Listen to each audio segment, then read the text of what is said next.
हर यात्रा का एक मतलब होता है, हर रास्ता कुछ सिखाता है। पर नर्मदा माँ के किनारे इंसान खुद को पहचान लेता है। नर्मदे हर। आज हमारी नर्मदा परिक्रमा का दूसरा दिन है। आज का पूरा दिन हम पहाड़ों के बीच शूलपाणी के घने जंगलों से होकर यात्रा करेंगे। हम कर लेते हैं बस सिद्धेश्वर मंदिर बड़वानी से निकलने की तैयारी। हम हमारी गाड़ी में सामान जमा कर सबसे पहले स्नान के लिए निकल जाते हैं। आश्रम से घाट थोड़ा दूर था तो हमें यहाँ आते आते उजाला हो जाता है।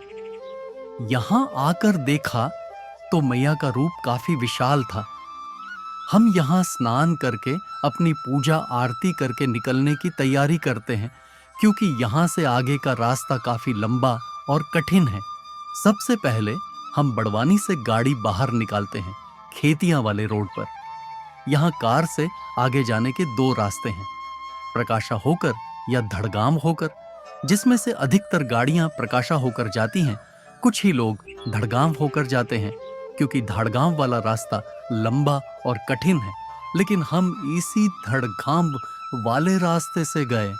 इसका कारण मैं आपको आगे बताऊंगा।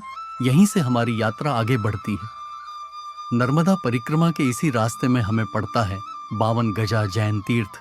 यह जगह पहाड़ों के बीच स्थित है और सड़क से ही इसकी ऊंची प्रतिमा दिखाई देने लगती है।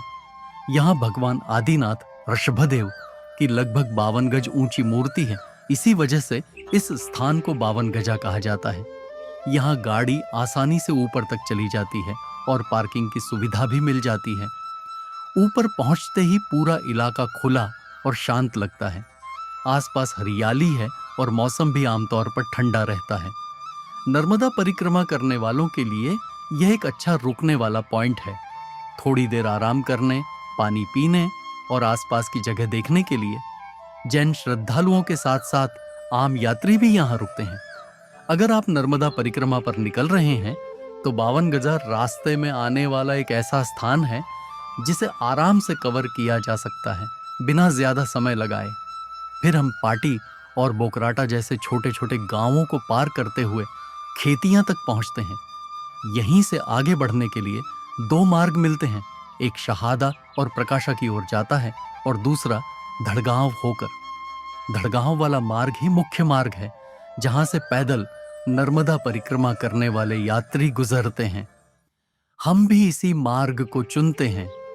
भीतर तक उतरते प्राकृतिक सौंदर्य को निहारते हुए जंगलों, पहाड़ियों और निस्तब्ध वातावरण के बीच यात्रा आगे बढ़ती रहती है। इन्हीं घने जंगलों के भीतर हमारे एक परिचित भी रहते हैं, जो धड़गांव से लगभग 25 किलोमीटर और अंदर बसे हुए हैं। ये इलाका इतना अंदर है कि यहाँ तक सामान्यतः पैदल नर्मदा परिक्रमा करने वाले यात्री भी नहीं पहुंचते। चारों ओर घने जंगल, ऊंचे नीचे पहाड़ और सन्नाटे में बसती हुई जिंदगी, यही इस क्षेत्र की पहचान है। उनका स्नेहपूर्ण आग्रह था कि आज की रात हमें यहीं विश्राम करना चाहिए। लंबे और थकाने वाले सफर के बाद यह निमंत्रण किसी वरदान से कम नहीं था। जब हम धड़गांव पहुंचे तो उनके एक साथी हमारे साथ हो लिए ताकि हमें सही रास्ता मिल सके। धड़गांव से आगे बढ़ते ही रास्ते और भी संकरे होते चले गए। कई पहाड़ों को पार करते हुए घुमावदार कच्चे रास्तों और घने जंगलों के बीच से गुजरते हुए हम धीरे धीरे अंदर की ओर बढ़ते गए। जैसे जैसे हम आगे बढ़ रहे थे, मोबाइल नेटवर्क पीछे छूट चुका था और चारों ओर केवल प्रकृति की आवाजें थीं। हवा की सरसराहट, पेड़ों की हल्की खड़खड़ाहट और जंगल की गहराती शांति।